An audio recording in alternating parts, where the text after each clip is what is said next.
Terima kasih. Assalamualaikum warahmatullahi wabarakatuh. Ibu Sukesi. Waalaikumsalam warahmatullahi wabarakatuh. Pak Dalang. Iya. Ayo Mbak lawas ning tetep enak iki. Ayo. Piye Bu Kesi sakwise sampean mirsani keguyupan, kekompakan, kerukunan kabeh para warga masyarakat ingkang lenggah ana ing Pasean Jatiraga kene. Ayo. Wah, nggih, saderengipun kula nembang, saestu kula badhe matur Bapak Ibu.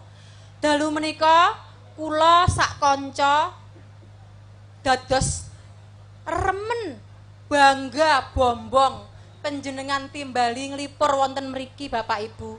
Nyawang kawontenanipun warga masyarakat sami guyub rukun Pak Dalang. Leres. Grapyak ramah tamah gotong royong boten ketinggalan. Contone wau sonten nalika jenengan rawuh mampir salat maghrib teng masjid terus dipun ampiraken wonten dalemipun Pak Lurah. Piye, Pak Lurah kalih Bu Lurah Pak Dalang ya Allah. Grapyak ya? Upoh grapyak semana tur Pak Lurah mboten celuthak Pak Dalang. Iya. Saestu. Monggo-monggo Bu Kesi, Bu Lurah ngoten. Monggo-monggo Bu Kesi, Pak Lurah ngendikan ngoten. Monggo Bu Kesi dipun nunjuk, monggo dipun dar. Monggo durung enek apa-apa lho. Saking gupuhe. Iya, saka gugupe nganti kaya ngono kuwi lek ngormati tamu. Ning saestu Pak Dalang, kula remen sanget dalu menika saged pepanggihan kalih warga masyarakat Pasean mriki. Senadyan to piyayinipun piyayin dusun, nanging semangat luar biasa. Guyub rukun kekompakanipun anggenipun nanggap wayang nyatanipun direwangi urunan ya Allah matur Swadaya. Swadaya. Bapak Ibu, kula caosi prisa nggih.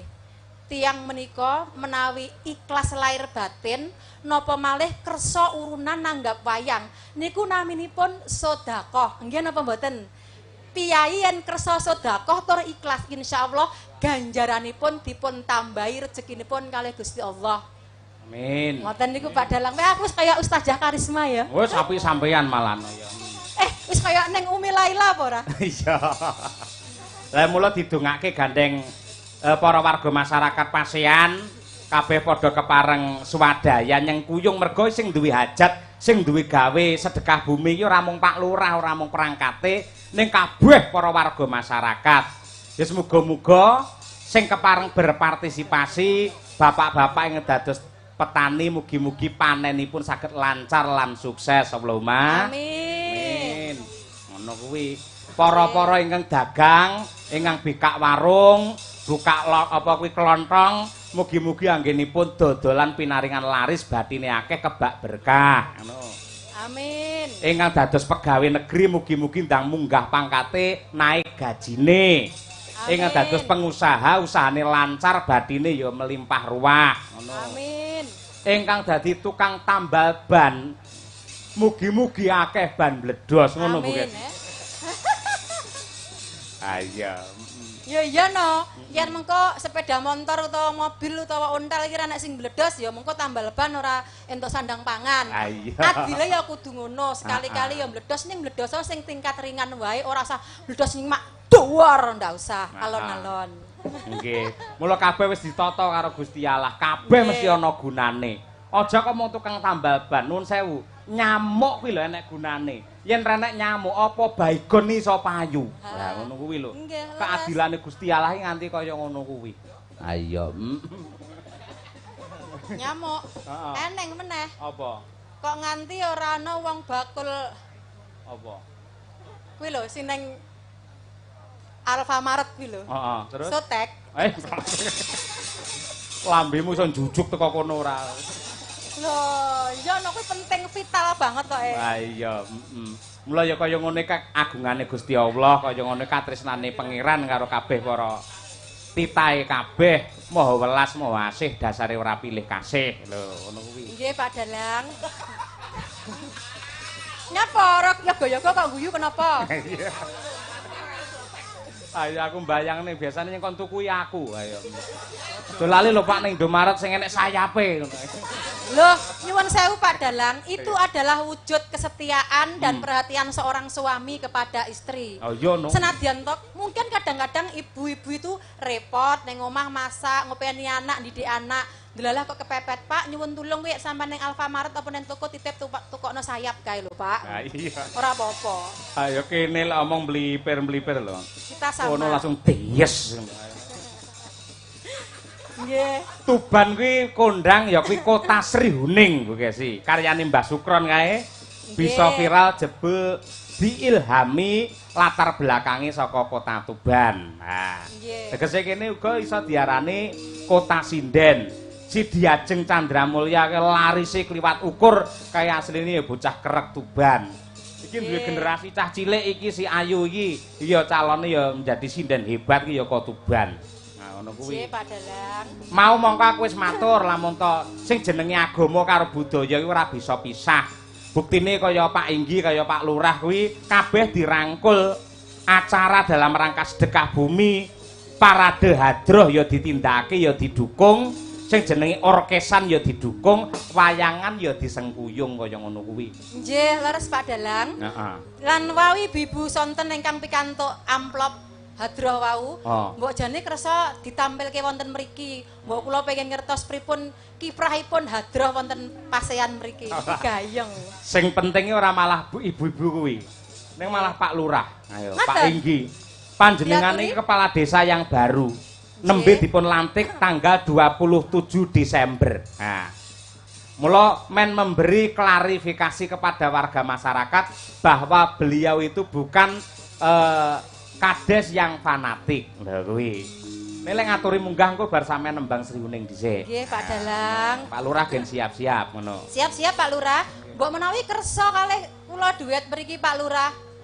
Pak, enggak, lek mboten wani jenengan kula papak mriku. Wong piyayine kuwi lho gedhe dhuwur, ireng kaya Raden Werkudara, brengose nyopros. Sik to, kowe muni irengmu lho ora penak.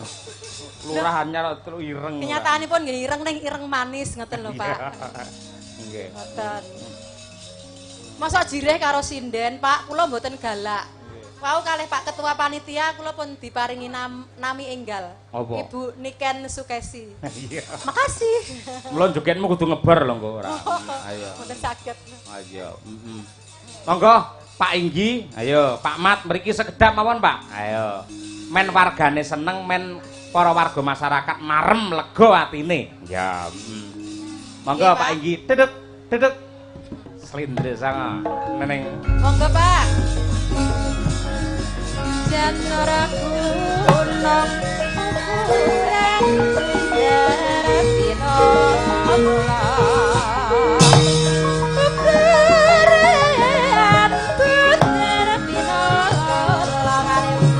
darapino timun sikarane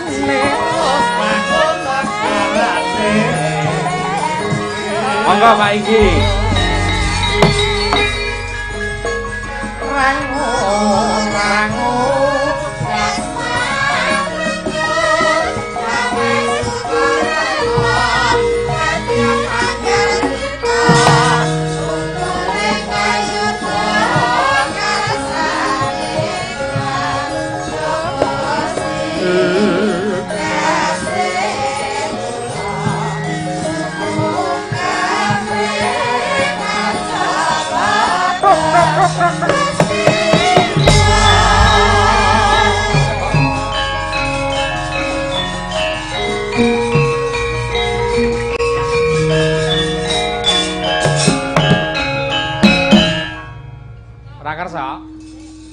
Beksa iki masane lurah itu menjadi contoh bagi warga masyarakat ketika lurah itu dimintai istilahnya pertolongan untuk memberi wawasan, memberi tauladan, memberi ide.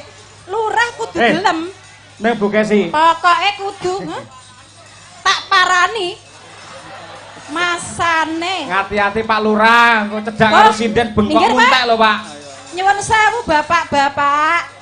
Pak Lurah niku lek mboten dipapak kalih Bu Kesi, mboten kersa minggah panggung. Bu Lurah nyuwun pangapunten, nyuwun sewu. Niki mboten kok teges kula nakali Pak Lurah mboten. Neng niku wujud kecintaan seniman yang sudah dipanggil untuk menghibur warga masyarakat. Monggo Pak Lurah. Ayo ngadeg. Monggo napa didampingi kali Pak Ketua Panitia. Ayo siji loro telu timbang kula kan nyawer lho mengke. Monggo. Pak Camat pundi Pak Camat? Pak Camat nyuwun sewu. Monggo. Mosok wong lanang kalah karo wong wedok kendele kaya ngeten. Pak, kula rewangi medhun king panggung lho Pak. Jenengan nggih? Sepot malih Cah Mataraman, monggo Pak. Yuk. Ayo. Monggo Pak, minggah kalian Manohara Pak, mriki Pak. Monggo Pak. Alah Pak Lurah jireh ngene. Ngene Pak ngejak kanca. Monggo Pak Lurah.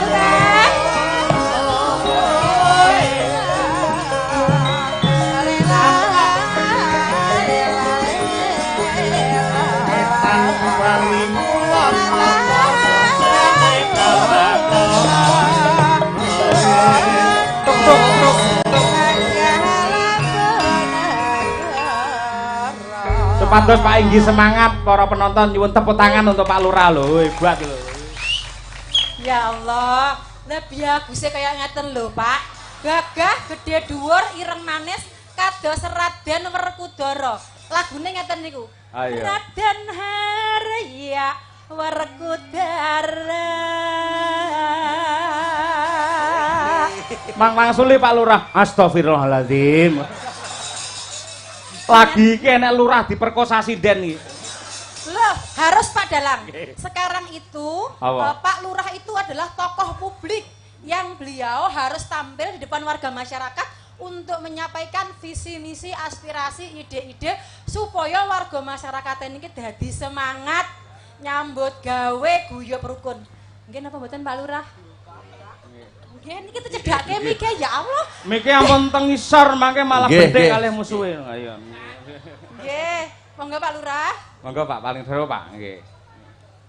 Monggo. Beh aku dilirik Pak Lurah terus ya ampun. Lah mergo wedi kalau Bu Lurah awas nganti aneh-aneh rak bukakne lawang ya. Mboten ngeten lho Pak Lurah, senadyan to kula menika pesinden, ning kula sinden ingkang gadah etika lan tata krama. Jenengan pun kuwatir, sinden menika nggih Bapak Ibu. Senadyan to kula dalu menika dadi sinden teng mriki ketoke menghibur, ketoke sinden niku kesane pandangannya itu negatif miring.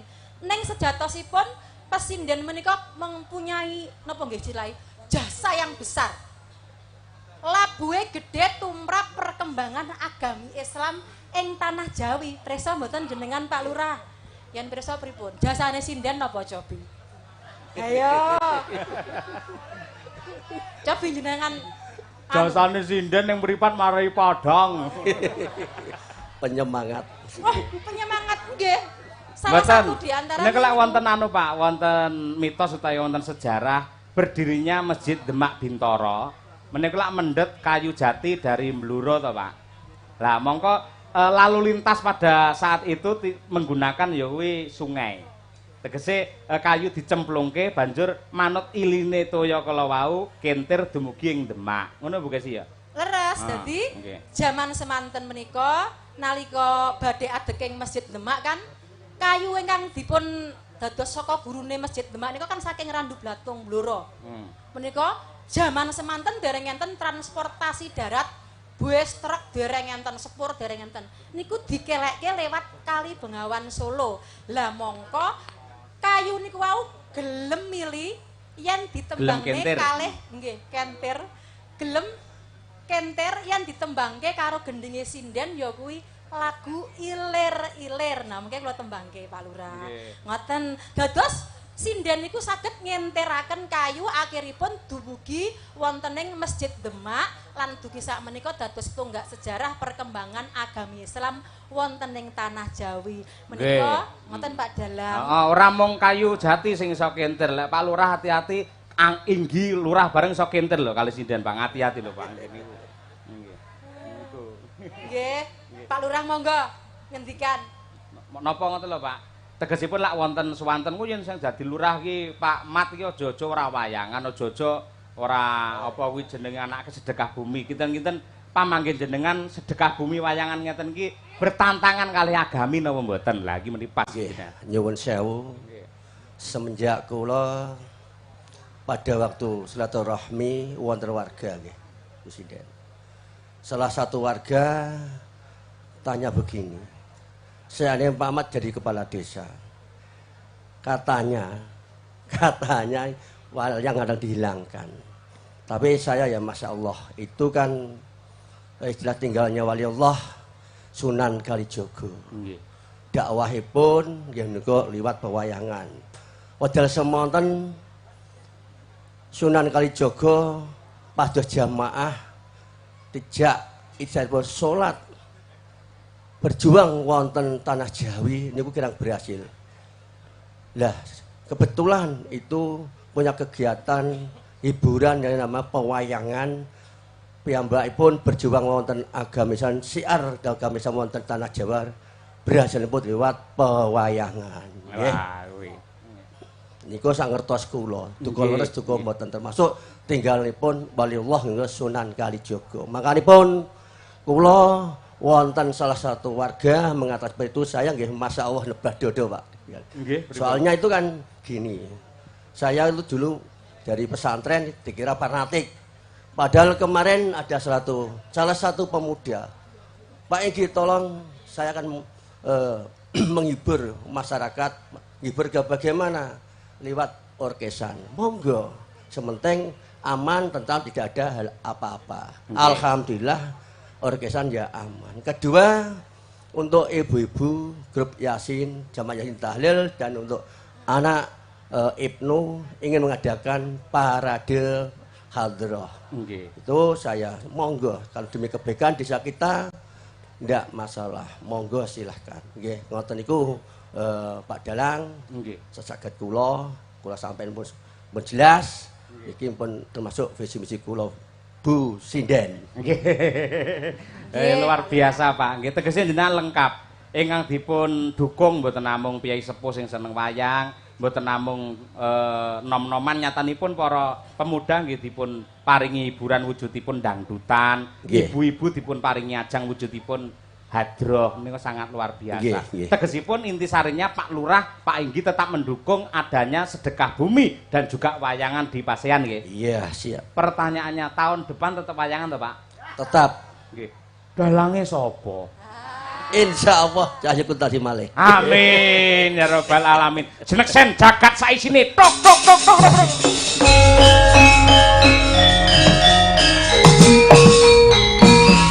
Pokoknya disekseni karo yang direm.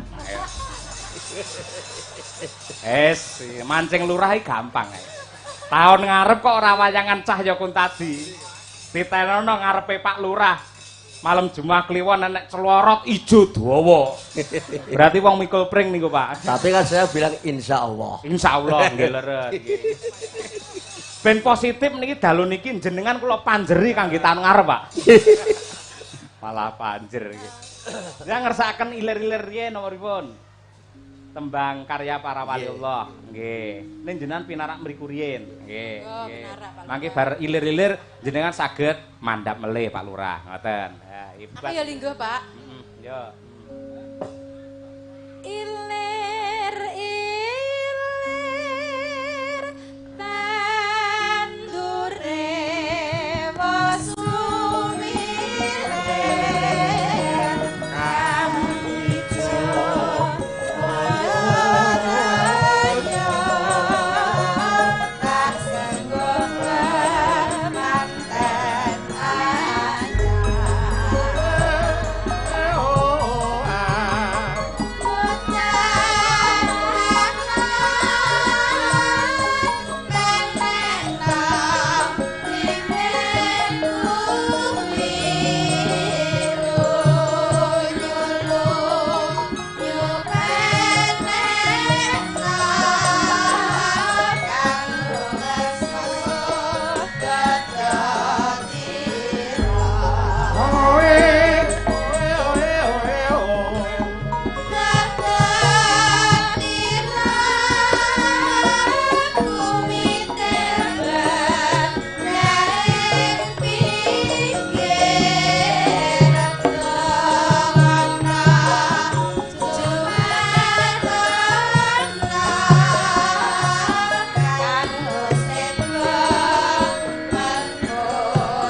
Urak Bayu.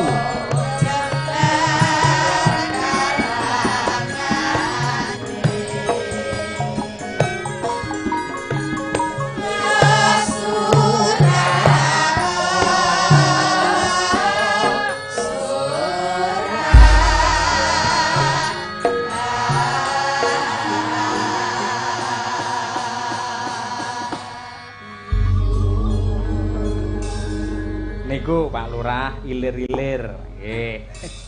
Pak Inggi. Saged jengkar.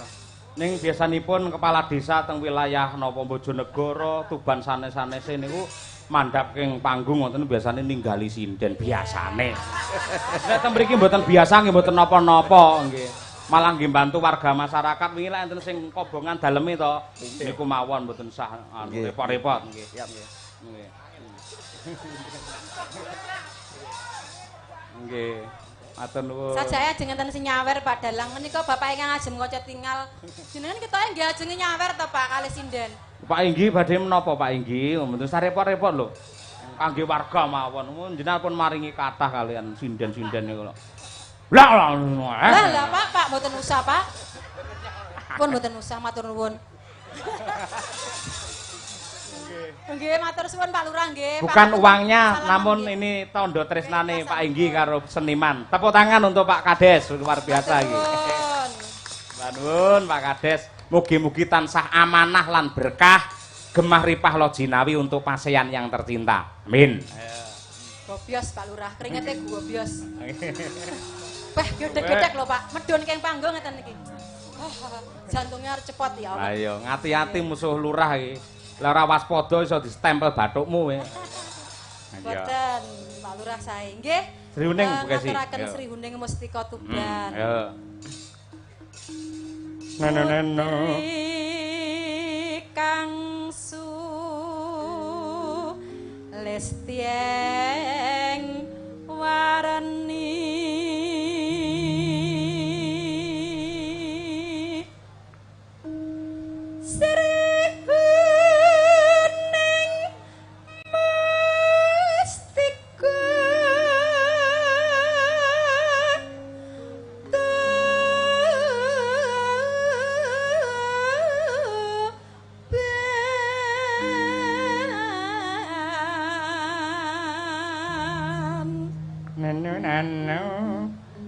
labuh tresno prapteng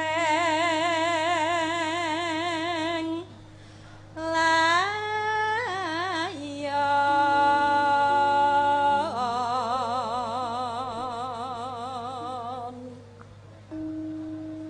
duk prangkung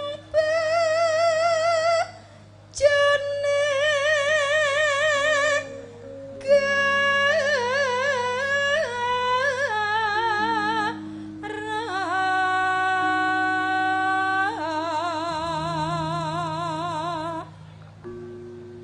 Babila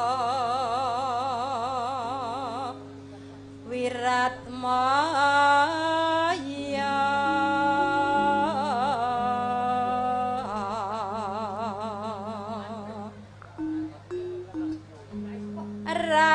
Rangira Sri Huning gugur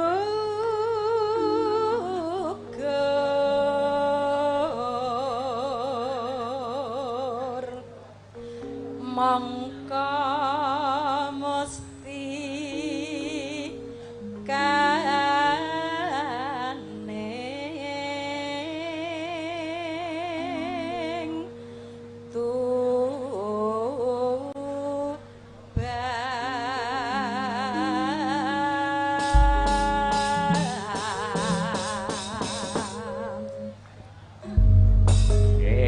langgamipun Sri Huning kawiwitan saking instrumen rebab yang diembake kaya piul.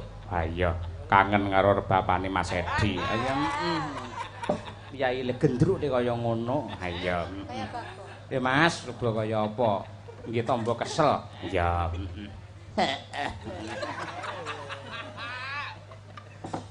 Mangkah.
manis-manis kok sare to, Pak.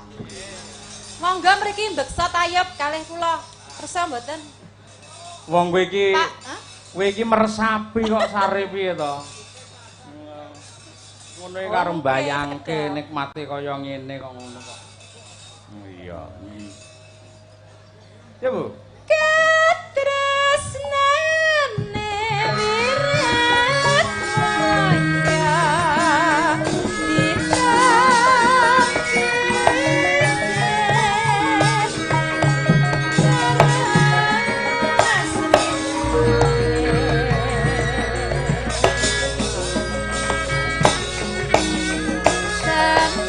angkat kendo. Ya.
Terima kasih Bu Kesi. Sami-sami. Nyuwun pangapunten saderenge nggih. Napa? Pak Lurah, ibu-ibu, bapak-bapak, kula wau namung guyon. Menawi wonten kladuke ngatur saestu kula nyuwun ngapunten nggih, Pak, Bu. Nggih. Tidak ada niat yang jelek namun hanya untuk menghibur warga masyarakat. Ngono. Malah sisan gawe gending Sri Huning utawi tembang Sri Huning kala wau dipun pundhut. Nah menika wonten layangipun. Assalamualaikum warahmatullahi wabarakatuh. Nggih, waalaikumsalam. Sugeng dalu bocange nyuwun lagu Blitar Sesideman Sri Huning bangun desa. Lagu menika kula aturaken kagem setunggal warung Serabi Nusantara. Angka kalih warkop kita. Saking kula penggemar ringgit. Sekian, terima kasih. Wah iya, wis loro-loro gawe ya, Mak. Minangkani pamundhut iki mau. Saiki aku geni tak nampilke ya ki bocah cilik iki, Nduk. Ya, Jane bocah iki ora tak job mergo isih cilik tur sesuk iki lak dina mlebu. Ya. Nerekake iki ya WA karo aku, Pak Dalang binjang menawi mayang teng Pasean kula tak nderek ajar. Oh iya, iki bocah Tuban. Ya, ing atase bocah wae duwe kewanen, duwe apa kuwi tekad sing becike kaya ngono yen nganti awake dhewe tidak memberi fasilitas engko ndak mesake. Ya mergo bocah ki latihan sregep semangati yen iso pentas. Ya nduk ayu njajal sampean jumeneng ning ngarep kono kaya Bu Kesi mau. Ya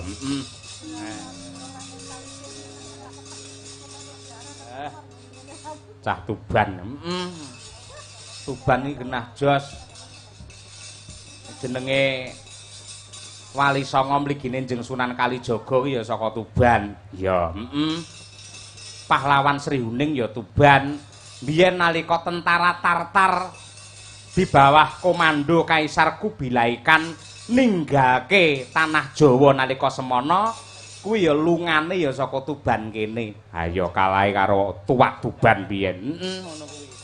Nduk ayo, asalamualaikum. Nggih, waalaikumsalam warahmatullahi wabarakatuh.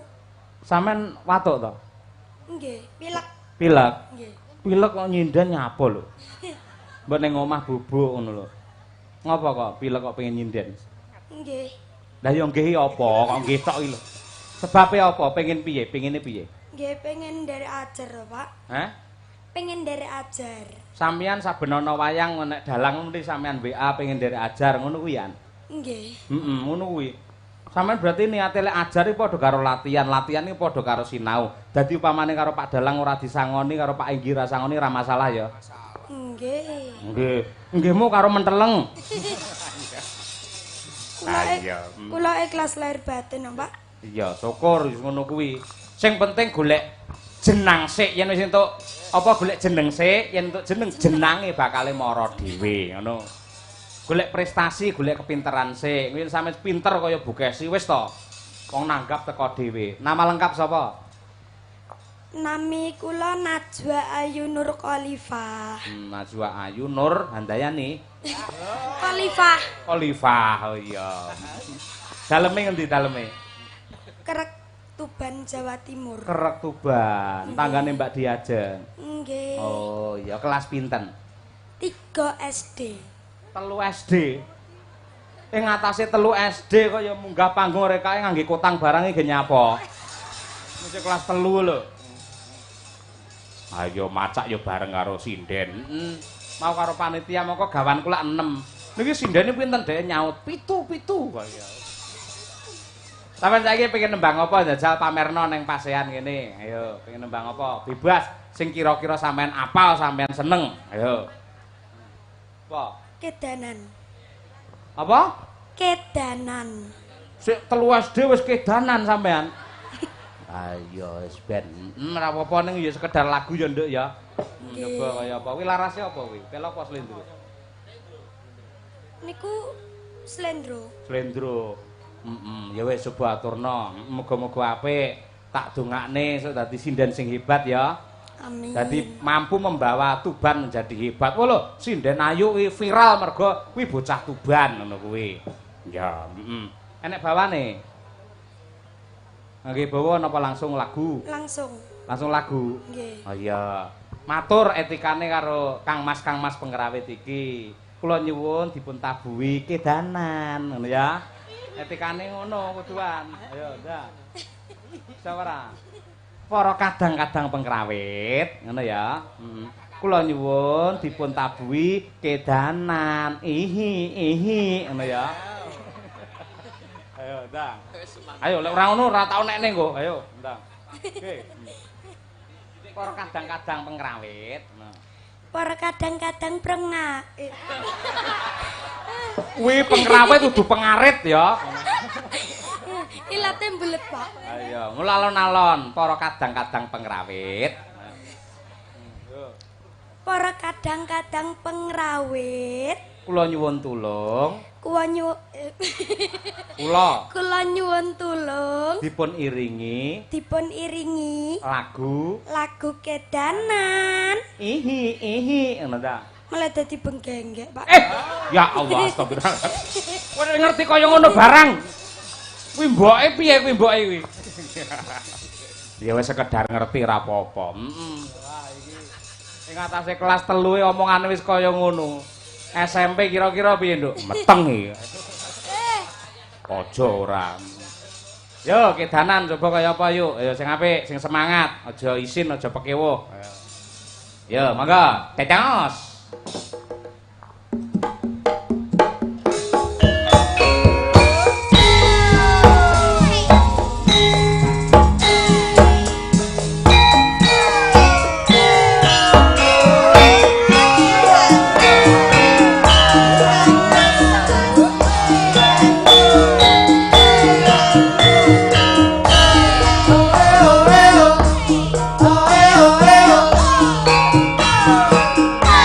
Hey!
bocah iki mentale jos sih. Penting mentale sik, Nduk. Dadi nek mentale wis kuat nyuwara apa-apa dadak ngono. Yo, tarik.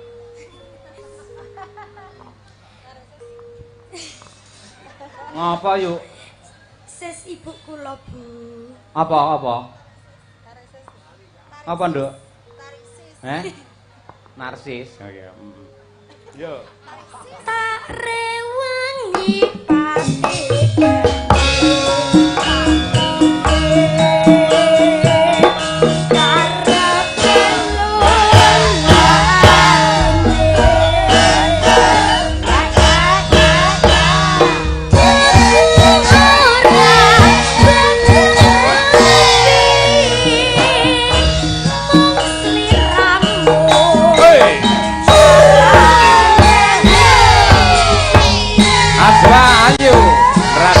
Dari Tuban.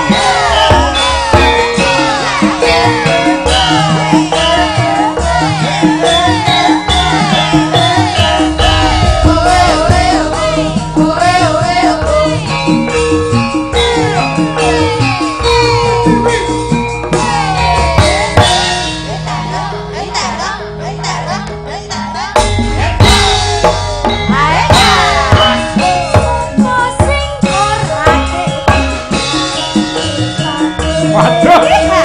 Anu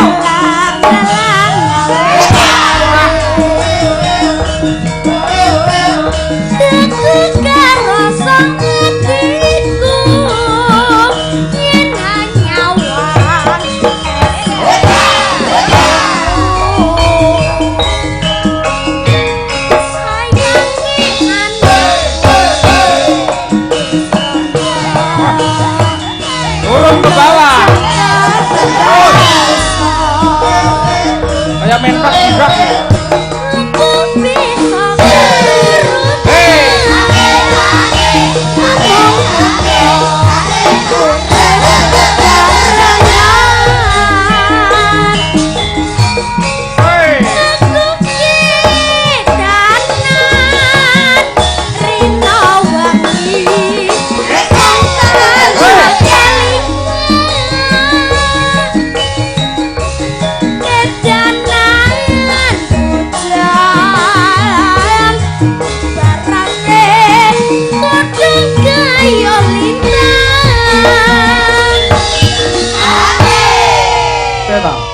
Lamun joget mau saya medun ini jogetan apa?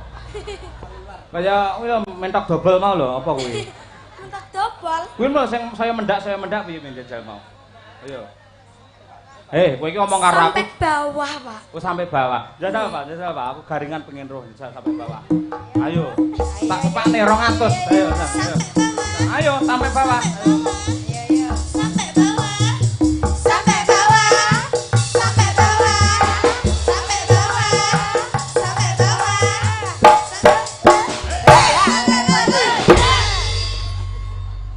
Iso kaya ngono barang sing marahi sapa?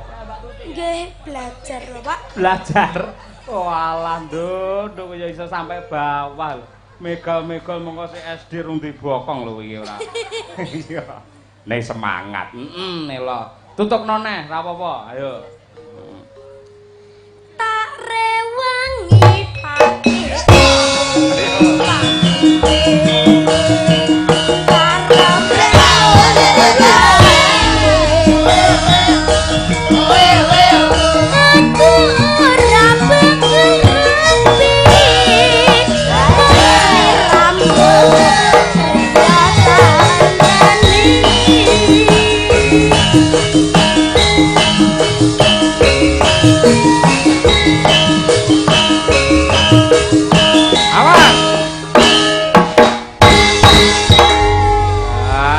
Tepuk tangan untuk Ayu, luar biasa ini. Semangate. Iki piro? Cek. Piro? 100.000. Mripatmu awas men. Karo duwe ero ae. Sampeyan niate belajar apa golek duit? Belajar. Berarti ora butuh duit. Nggih butuh. Oh butuh. Kira-kira lek karo Padalang diparingi duit nggih apa? gawe nyelengi, Pak. Nyelengi. Apa nang omah duwe celeng kowe? Oh, Ditabung. ditabung. Ayo. Kira-kira 100 karo 200 milih ndi? 200. Kowe wis matremen wis cilik. Ya, jupun dhewe nya. 200. Ya. Nya. Dicelengi tenan lho ya. Nggih. Mulai nganti jajan sing ora-ora aja mangan basane ciki-ciki ngono kuwi. Nganggo swara ya. Ditabung ngono ya. Nggih, Pak Dalang. Oh iya nya.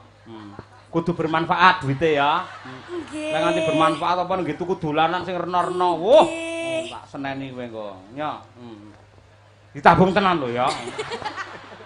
Niat. Niat ya nyonya. Ayo. Matur sembah. Ora salamane piye? Ayo. Ora. Kuwi nggen dodo kok ganjel kaos kaki to. Ora kaya bocah kaya. Iya. Iki generasi hebat ki, Nduk. Ayo. Sampeyan ya arep nganti goro-goro. Nggih. Kuat melek. Pun biasa. Wah. Biar sinden cilik gleleng men iki ora. Ayo. Luar biasa ngene tek. Apa kuwi gelungane kaya takir kok gleleng men ae. Gelungane delok mbak-mbake lho apik bunder kaya ban Vespa sampean kaya takir. Hei. Malah kecilian sirah, Pak. Kecilian sirah. Malah gedean gelungane ketimbang sirahe. Kowe barang entuk 200 sama ngamuk lancar. Ya cita-citamu pengen dadi apa, Nduk? Sinden sukses. Wah, sinden sukses. Nggih. Kaya sapa? Nggih. Ibu-ibu Waranggana niki. Ibu-ibu Waranggana. Pilih salah siji. Pengenmu kaya Bu sapa? Bunda Sukesi. Bunda Sukesi. Nggih. Pengen dadi dosen barang. Nggih. Pengen dadi dosen apa dos gembel? Niki. Ayo amin. Penting belajar terus ya, Nduk ya. Nggih. Ayo, sip. Nggih, terima kasih. Ya. Yo, berikutnya. Genduk Umi Hafifah. Tumpake sepur men jumeneng. Ya mudhun, Nduk. Cacaos.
Matur nuwun, Pak. Nggih.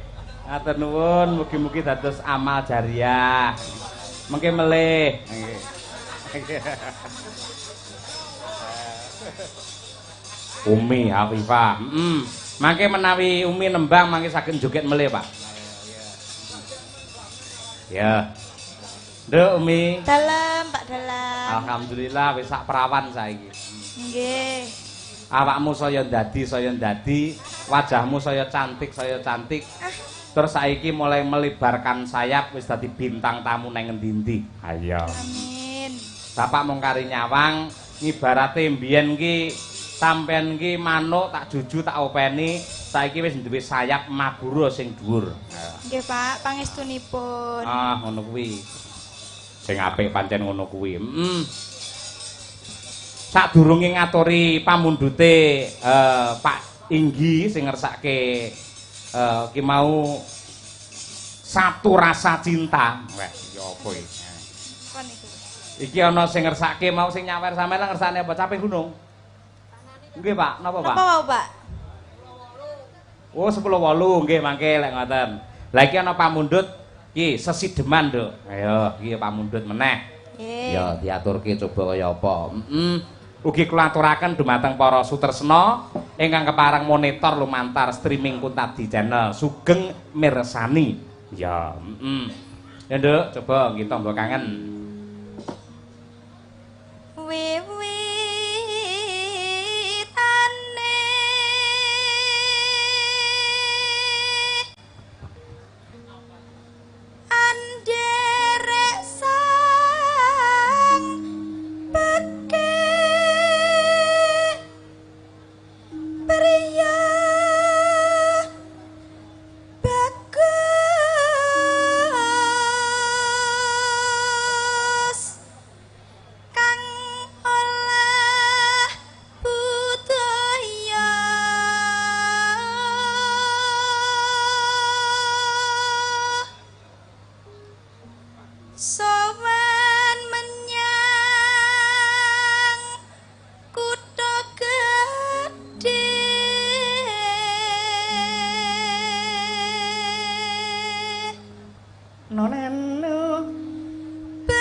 Ngincangake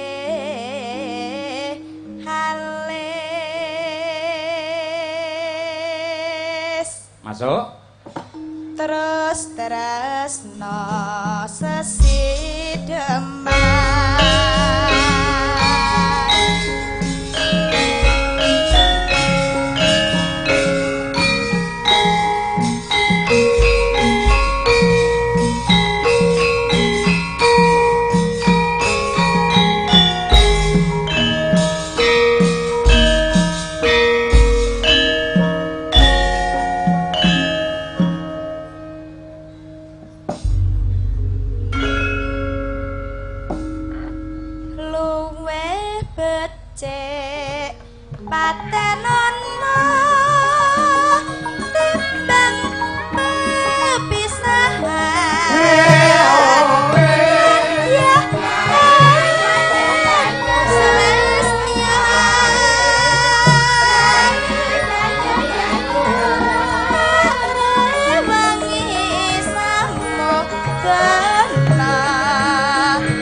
Matur nuwun, Nduk. Wah.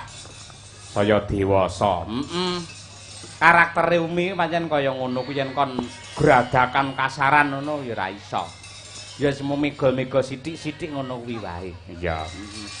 Malah mat ngono. Pancen jos ngono kuwi. Ugi ngaturaken sembah sungkem kunjuk dumateng pepundhen kula Bapak Ustad Kiai Haji Sri Setyo, pengasuh Pondok Al-Falah Sukoharjo. Panjenenganipun kepareng monitor via streaming Kuntadi Channel. Matur nuwun sungkem kula sak kanca katur Bapak. Ya. Ya iki mak diaturake pamundhute Pak Inggi. Panjenengan ngersakake lagu Satu Rasa Cinta, ya. Iki yen ora gadis berbenang ora iso iki. Ya. Digolekke waranggana sing raine bar dibendrat. Lah ya. Mbak Tri Hastuti Retnawati made in dari Ngawi. Ayo Ti. Bareng raine anyar iki jer pasang story terus iki. Iya. Tenan malih kaya Mbak Sunyahni saiki. Ayo. Sunyahnya. Ora. Kaya Bu Sunyahni tenan semakin cantik. Kan perubahan itu kan penting. Oh, betul. Masa perubahan monoton. untuk kebaikan, Masa monoton ya ndak enak ta ya. ya. Iya. Ning sing terpenting walaupun kamu berbenah diri menuju kebaikan, ning kecantikanmu yang pertama harus untuk suamimu lho, Tik. Nggih, siap. Saya sudah paham. Aja suamine kancamu, aja. Lah kancane sinten? Iya, mula tak elekke. Niki tesik Joko-Joko lho. Iya. Aku seneng tegese Piyayi Putri yang mau bersolek mengoperasi wajahnya menjadi nini pelet ngono kuwi. Ora. Menjadi cantik seperti blorong. Cantik ngono lho seperti Gisel ngono iki. Sio-sio. Tegese sampean semangat hidupnya luar biasa ngono. Kok Gisel kok Manohara? Kok akeh men ya Pak Yoyo jenengku. Lha mergo pancen iki kabeh sampeyan duwe. Manoharane ya enek, Gisel ya enek, Luna Mayane ya enek. Manohara kan lanang, kula wedok lho Pak Yoyo. Hah? Kula wedok lho. Manohara sing asli sing mbiyen nang Malaysia. Mboten Zainul nika. Hah? Mboten Zainul. Udu Zainul karo kowe Ayu Zainul jan. Tapi kan aku wedok, jek enak aku to ya. Yo. Mulai semakin malam nak memuai Pak Yoyo. Aku seneng aku tenan. Iki dipundhut karo Pak Inggi ngersake lagu iki mau. Satu Rasa Cinta kaya ngono kuwi lho. Garap gamelan. Hah? Garap gamelan. Lah piye nek gamelan ora ra kene jaranan kene ya niki agakmu piye? Ana niku nika lho, anu sapa? Dek, saksofon. Jangan tanya bagaimana esok. Ku tak ingin ngono wi lho Dek Uden, ngono wi lho. Malaysia, Melayu. Hah? Ayo iki nglegani Pak Lurah kowe kudu iso. Ayo. Setia. Setia Rasa Cinta. Halo Setia. Jan aku semua ngatenan. Dadi pamane iki kok angel, wis to. Jaranan ya ora apa-apa. Dadi sing berperan kok Mas Imam, mumpung sik melek. Ayo to. Ayo. Wis borong kanca-kanca men kencan karo Tutik piye apike. Ayo. Mas Danang biyen ki ya pengrawe campur sari ya. Bisa saja itu ayo. Yo diwiwiti saking apa? Hah? Kendang. Oh iya. Yo diaturake Satu Rasa Cinta untuk Bapak Inggi. Monggo Pak Mat.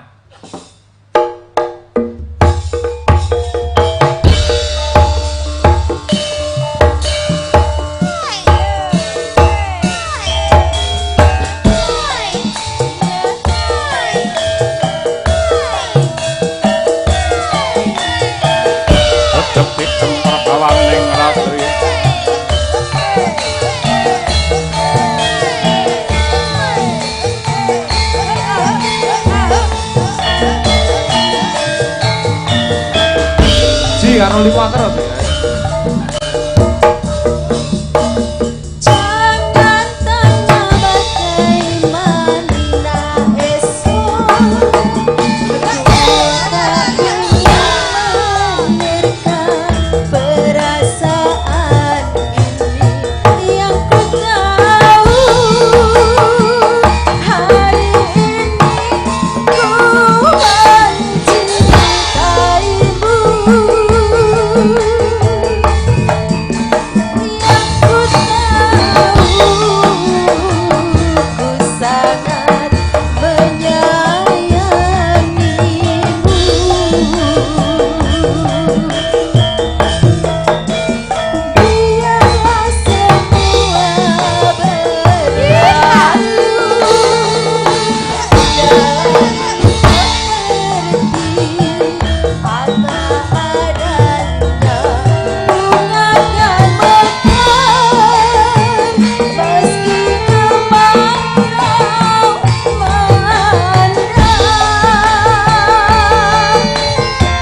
luar biasa.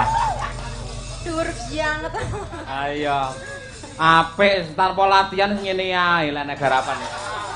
Mbang entekne sego. Iya. Jalan tetepan. Ngapunten lho Pak Enggi. Amargi menika ketingalipun menika dipun garap musik diatonis. Ning ya kesaktian gamelan dan kecerdasan kanca-kanca ingkang dipun kuwati dening Mas Rajamala. Nyatane ya iso suwuk. Ha iya.